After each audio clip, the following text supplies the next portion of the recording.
సుబ్రహ్మణ్యం ఎలా ఉన్నావు? నా కొడక ఎంత పొగర్రా నీకు. ఎరా నోటితో అడిగితే చాలదా, కొట్టి మరి అడగాల? ఇప్పుడు నేను కొడతాను చూడరా.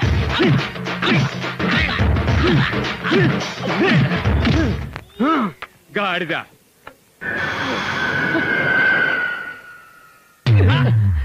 అన్నా ఆ లెవెల్లో కొట్టేళ్ళాడు, తను తింటా ఊరికి ఉన్నావు. కొట్టడం కాదురా, ఇది వైద్యం. వైద్యమా? ఏం వైద్యం? ఏం లేదురా, 3 రోజుల నుంచి బంగాళదుంప కొడుతున్నాను. అది బాగా పైత్యం చేసి వెనకాల తేలింది.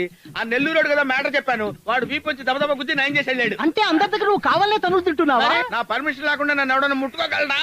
నువ్వు చెప్పేది నిజమేనా? ఏంటో బుద్ధి లేకుండా మాట్లాడతావు? నిజంగా అబద్ధం చెప్తానా? ఇప్పుడు నీకు మెండరం పట్టిందనుకో, నువ్వు నేరుగా గుంటూరు వెళ్ళి ఎవరితోనో గొడవ పెట్టుకో, మెడ వంచి దబ్బి గుద్దేస్తాడు, మెండప్పి తగ్గిపోతుంది.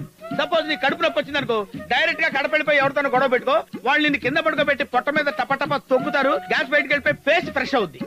కాళ్ళ నొప్పి వచ్చిందనుకో, కర్నూలు పో, కర్రలు తీసుకుని కాళ్ళ మీదనే కొడతారు, కాళ్ళ నొప్పి తగ్గిపోతుంది.